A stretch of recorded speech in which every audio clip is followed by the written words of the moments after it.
There is a trap most ambitious people fall into. Not laziness, not lack of talent, not even fear. The trap is the mouth.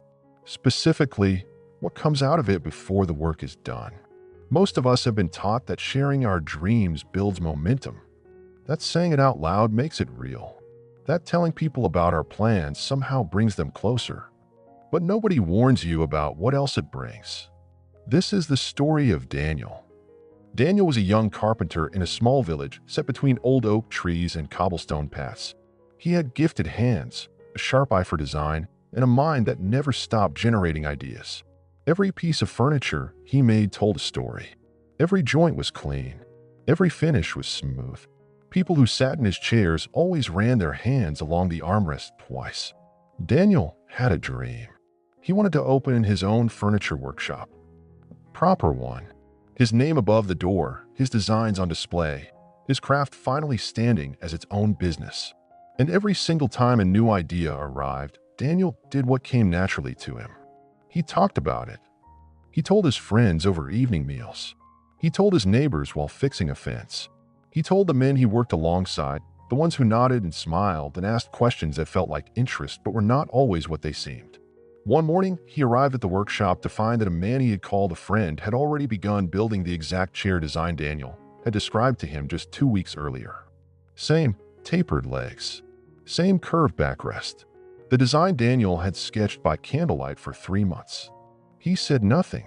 He told himself it was coincidence. Then the building he had been quietly eyeing for his shop, the one in the corner with a wide front window, the perfect size and location, was suddenly rented by someone else. Someone who had heard through the village that Daniel was looking for space and moved faster. Then his potential customers. 3 families he had spoken to about commissioning furniture for their homes. Approached by another craftsman before Daniel had gotten around to following through. One by one, every opportunity dissolved before he could close his hands around it. Daniel sat in his small workshop one evening surrounded by beautiful unfinished pieces and a dream that kept slipping away.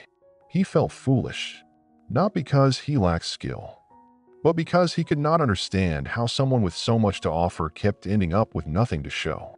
He went to find Edmund, the oldest craftsman in the village. Quiet man, a man who had built more than anyone in that village and spoken about it less than anyone Daniel had ever met. Daniel sat across from him and laid everything out. The stolen design, the rented building, the lost customers, all of it. Edmund listened without expression. When Daniel finished, the old man was quiet for a moment. He looked at Daniel's hands. Then he said simply, "You have been building your business with your words instead of your wood." Daniel opened his mouth and then closed it again. "Every time you speak an unfinished plan," Edmund continued, "you hand it to the world before it is strong enough to survive the world. A seed dug up to show people does not grow." He leaned back. "Your gift is in your hands, son. Not in your explanations. Let the work speak. Everything else is just noise that costs you." Daniel walked home in silence that evening. The next morning, he woke up early and made a decision that felt uncomfortable and unfamiliar. He said nothing to anyone. He began quietly setting aside money each week, telling no one. He visited the village twice looking at available buildings, telling no one. He spent his evenings building inventory, a growing collection of chairs, tables, and cabinets stacked carefully in the back of his small space, telling no one. When friends asked what he had been up to, he smiled and said simply, "Working." When neighbors tried to draw plans out of him, he changed the subject. When old voices of doubt crept in and told him that silence meant stagnation, he went back to his bench and picked up his tools again. The doubt was loud at first.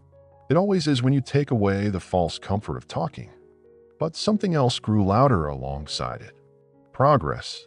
Real, visible, undeniable progress that belonged entirely to him because no one had touched it with their opinions or their opportunism. Months passed. Then one quiet Tuesday morning, Daniel hung a sign above a door in the village. Clean lettering. Simple design. His name. Below it, a workshop full of finished pieces, each one better than the last. By afternoon, half the village had walked past. By evening, people were stepping inside, running their hands along the armrests of his chairs, examining his joints, asking about commissions. The same people who had once heard his plans and done nothing with the information except take from them stood in his doorway with wide eyes. When did all of this happen? Daniel smiled and straightened a chair beside the window. While I was working instead of talking, he said. Nobody had a response to that. Here is what this story is really about. Talking about a dream before it is built does not strengthen it. It exposes it.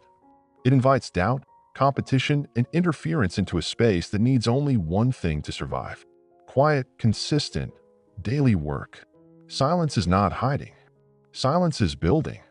It is the space where real things grow without being trampled before they are ready. You do not owe anyone a preview of what you are building. Let them see it when it is finished. And let the finished thing say everything your words never needed to.